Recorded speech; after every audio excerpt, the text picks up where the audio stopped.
Syederalun, tim penyidik Kejaksaan Negeri Aceh Besar menetapkan 3 orang sebagai tersangka dugaan korupsi pembangunan jeti Kuala Krunglung Aceh Besar tahun 2019.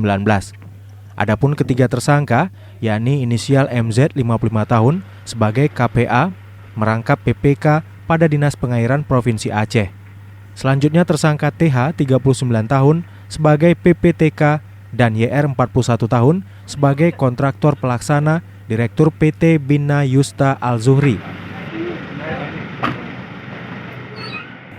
Kepala Kejaksaan Negeri Aceh Besar, Rajendra D. Wiratanaya mengatakan, nilai kontrak pembangunan jeti itu senilai 13,3 miliar rupiah. Dari jumlah itu menyebabkan kerugian negara 2,3 miliar rupiah sebagai laporan hasil audit perhitungan kerugian keuangan negara yang dikeluarkan oleh Badan Pemeriksa Keuangan dan Pembangunan Perwakilan Aceh. Tim penyidik dapat menguraikan terkait modus operandi. Para tersangka telah melakukan kecurangan yang dimulai dalam proses perencanaan pengadaan, di mana tersangka MZ dan tersangka TH melakukan manipulasi terhadap data-data. Atas dugaan penyalahgunaan keuangan negara dalam pekerjaan pembangunan jeti Kuala Krunglung Bodeng, Kecamatan Long, Kabupaten Aceh Besar pada tahun anggaran 2019 pada Dinas Pengairan Provinsi Aceh. Mungkin untuk lebih jelasnya dapat dijelaskan oleh Kasipitsus.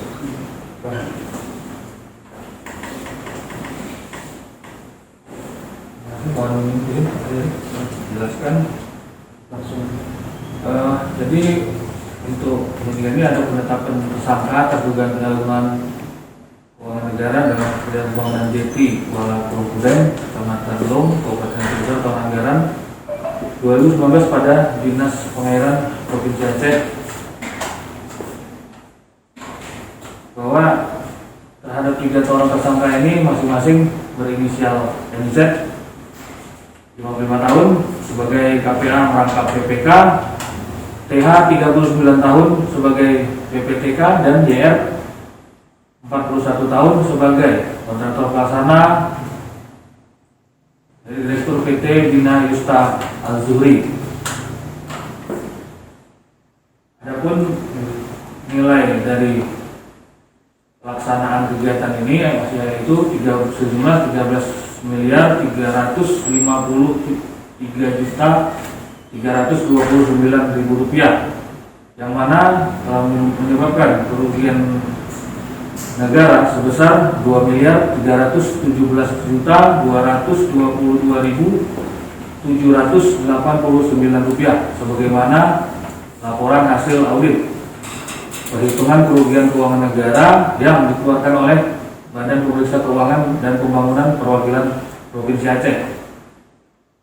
Bahwa kami tambahkan juga terhadap perbuatan para tersangka tersebut melanggar pasal 2 ayat 1, pasal 3 juga pasal 18 Undang-Undang Nomor 31 Tahun 1999 tentang pemberantasan tindak pidana korupsi.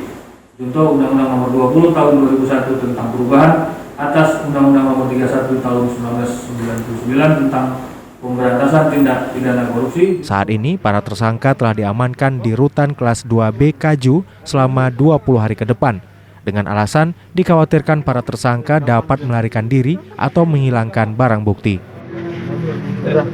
Tapi saya mau ngomong sebentar, nggak bisa? HP-nya diambil. Dari Aceh Besar, Asnawi Lui, Serambi On TV. Nggak bisa, Ibu.